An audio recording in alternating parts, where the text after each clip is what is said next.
കാരമുക്ക് ശ്രീ ചിദംബര ക്ഷേത്ര നവീകരണവും ശീവേലിപ്പുര സമർപ്പണവും ചെണക്കത്ത് പ്രകാശനം ചെയ്തു. ശ്രീനാരായണ ഗുരു ദീപം തെളിയിച്ച കാരമുക്ക് ശ്രീ ചിദംബര ക്ഷേത്രത്തിന്റെ നവീകരണ ചടങ്ങുകളും പുതുതായി നിർമ്മിച്ച ശീവേലിപ്പുരയുടെ സമർപ്പണവും സംബന്ധിച്ച ചെണക്കത്ത് പ്രകാശനം ചെയ്തു. ക്ഷേത്ര നവീകരണ ചടങ്ങ് ഏപ്രിൽ 3-നും ശീവേലിപ്പുരയുടെ സമർപ്പണം ഏപ്രിൽ 11-നും നടത്തപ്പെടും. മാതൃസമിതി, ക്ഷേത്ര ഉപസമിതി, ഭരണസമിതി, സംരക്ഷണ സമിതി അംഗങ്ങൾ ചേർന്നാണ് ചെണക്കത്ത് പ്രകാശനം ചെയ്തത്. സമാജം പ്രസിഡന്റ് ബിജു ഒല്ലേക്കാട് അധ്യക്ഷത വഹിച്ചു. ജനറൽ സെക്രട്ടറി ശശിധരൻ KG, നിർമ്മാണ കമ്മിറ്റി കൺവീനർ ഗോപി കോരത്ത്, ഭരണസമിതി അംഗങ്ങളായ സുഗതൻ തൊപ്പിയിൽ, അഡ്വക്കേറ്റ് ശിവൻ, സംരക്ഷണ സമിതി വൈസ് പ്രസിഡന്റ് ധനമോൻ മടത്തിപ്പറമ്പിൽ എന്നിവർ സംസാരിച്ചു.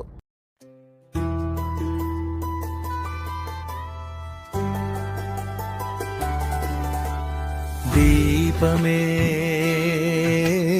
ദീപമേ കാരമുക്കിൻ ചിദംബരക്ഷേത്രം ഭാസുരമാകുന്ന ദീപമേ, ഗുരുദേവൻ പ്രണവം പോലെ പ്രതിഷ്ഠിച്ച ദിവ്യ പ്രകാശമേ, അറിവിൻ വഴി തെളിയിക്കുന്ന ആത്മജ്വാല പകരുന്നോ ശ്രീനാരായണ ഗുരുവിന്റെ കരുണാകിരണം നീയല്ലോ. ദീപമേ ദീപമേ കാരമുക്കിൻ ചിദംബര ക്ഷേത്രം ഭാസുരമാകുന്ന ദീപമേ,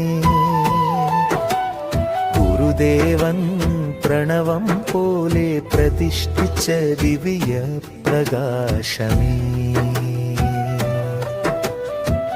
അറിവിൻ വഴി തെളിയിക്കുന്ന ആത്മജ്വാല പകരുന്നു ശ്രീനാരായണ ഗുരുവിന്റെ കരുണാകിരണം നീയല്ലോ.